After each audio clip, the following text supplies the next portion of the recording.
Hello বন্ধুরা, তোমরা সবাই কেমন আছো? আজকে আমি নিয়ে চলে এসেছি একটা নিত্য নতুন চিকেনের রেসিপি নিয়ে, যেটা খুব সিম্পল কিন্তু একটু অন্যরকমভাবে, যেরকমভাবে নর্মাল চিকেন করে সেভাবেই করা, কিন্তু প্রসেসটা একটু ঘুরিয়ে। শুধু চলো দেখতে থাকো আমি কিভাবে বানাচ্ছি।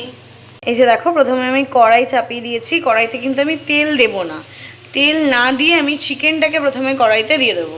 এই যে চিকেনটা, এই দেখো কড়াইতে কিন্তু তেল নেই, তেল না দিয়ে আমি চিকেনটাকে ভাজবো। এই যে চিকেনটা প্রথমে দিয়ে দিলাম। এইবারে চিকেনের মধ্যে দিয়ে দেবো নুন,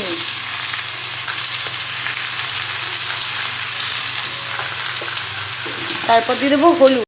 এই যে হলুদ দিয়ে দিলাম।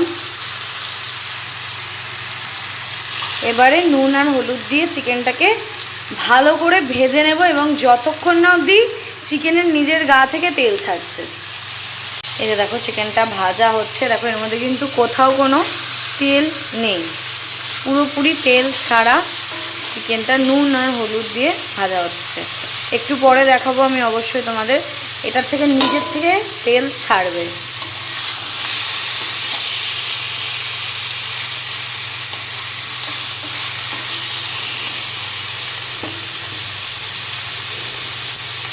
এই যে দেখো অলরেডি কিন্তু তেল ছাড়া শুরু হয়ে গেছে। এই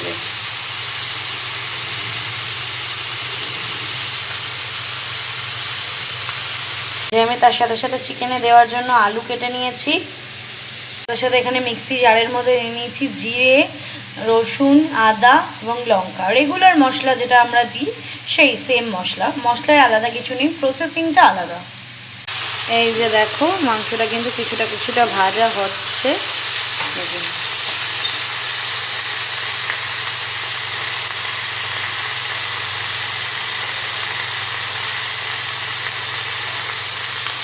আবারও বলছি, এর মধ্যে কিন্তু বিন্দু মাত্র তেল নেই কোথাও।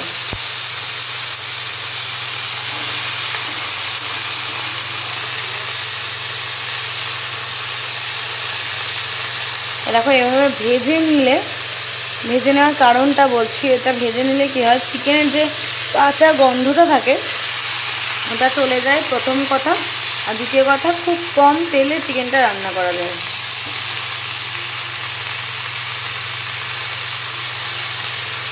মাংসটার খুব সুন্দর টেস্ট হয়। এই যে দেখো চিকেনটা কিন্তু একদম ভাজা হয়ে গেছে। এটা কিন্তু পুরো সম্পূর্ণ তেল ছাড়া চিকেন ফ্রাই আমার মোটামুটি রেডি। এবার আমি চিকেনগুলোকে তুলে নেব, তুলে নিয়ে এবার তারপরে বাকি প্রসেসিংগুলো করব। আর এই যে দেখো, যেটা আমি বলেছিলাম চিকেনের গা থেকে নিজস্ব তেল ছাড়বে, চিকেনের গা থেকে তেল ছেড়ে গেছে।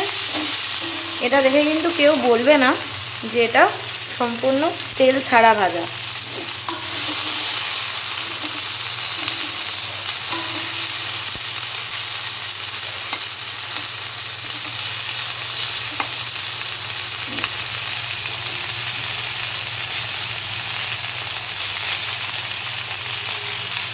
আমার পেঁয়াজ কাটাও হয়ে গেছে চিকেনের জন্য।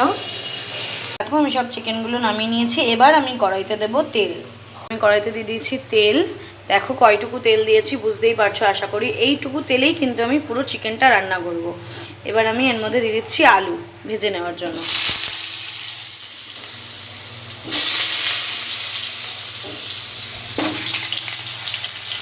আলুর মধ্যে দিয়ে দেবো নুন,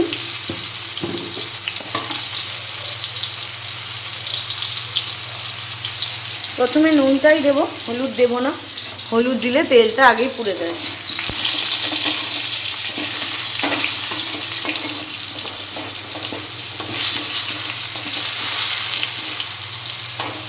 এবার ভালো করে আলুগুলো লাল লাল করে ভেজে নেব। এবার আমি আলুটা ওর মধ্যে হলুদ দিয়ে দিয়েছি, এবার হলুদ দিয়ে লাল লাল করে ভেজে নেব।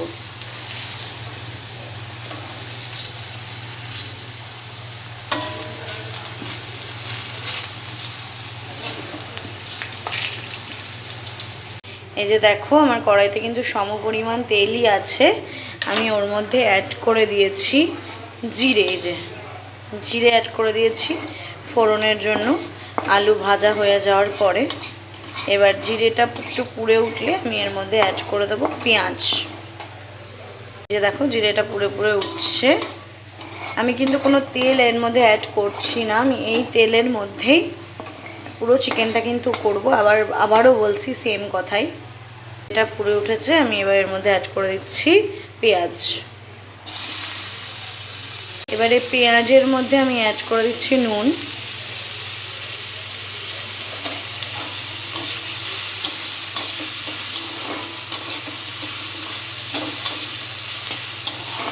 দেখতেই পাচ্ছ কতটা কম তেলে আমি করছি।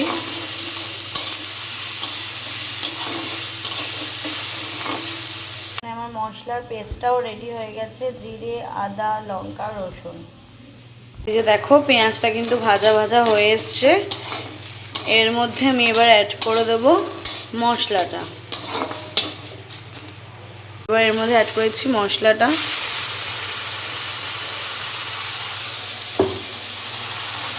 মশলাটা দিয়ে কিছুক্ষণ কষিয়ে নিয়ে তারপরে আমি এর মধ্যে ভাজা মশলাটা সরি ভুল হয়ে গেল। আমি এবার মশলাটা ভালো করে একটু কষিয়ে নিয়ে তারপরে আমি অ্যাড করে দেবো ভেজে রাখা মাংসগুলো, দিয়ে তারপরে মাংসটা কষাতে থাকবো। আমি মশলাটার মধ্যে এবার অ্যাড করে দিলাম একটু লঙ্কার গুঁড়ো আর হলুদ। এটা কিন্তু ঝাল লঙ্কার গুঁড়ো, তোমরা চাইলে কেউ কেউ কালারের জন্য লাল লঙ্কার গুঁড়োও দিতে পারো। আমি লাল লঙ্কার গুঁড়োটা ঠিক প্রেফার করি না, আমি অল্প ঝালের জন্য ঝাল লঙ্কার গুঁড়োটা দিলাম। মাংস কষাতে কষাতেই খুব সুন্দর একটা কালার চলে আসবে।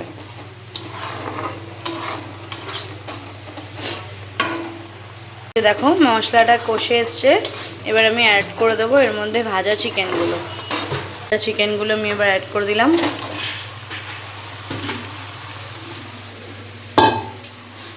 এবার ভালো করে কষিয়ে নেব।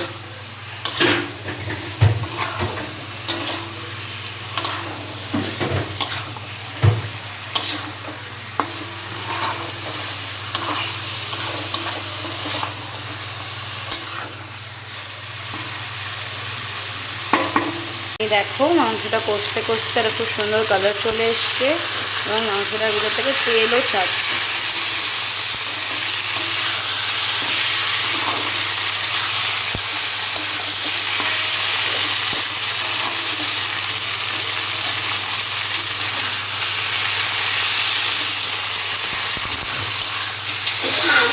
আর কিছুক্ষণ কষে নিয়ে আমি জল দিয়ে সেদ্ধ করতে দিয়ে দেবো। চিকেনটা পুরোপুরি কষা হয়ে গেছে, আমি এবার এর মধ্যে অ্যাড করেছি জল।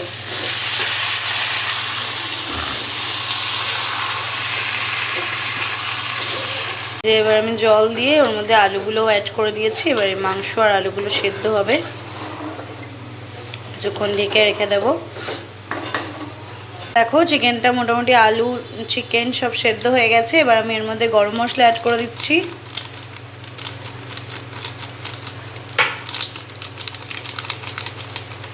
গরম মশলাটা একটু মিশিয়ে নিয়ে নামিয়ে নেব।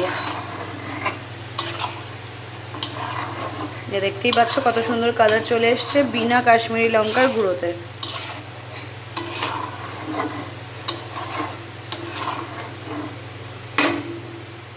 দেখো বন্ধুরা ফাইনালি রেডি হয়ে গেছে আমার টেস্টি চিকেনের ঝোল।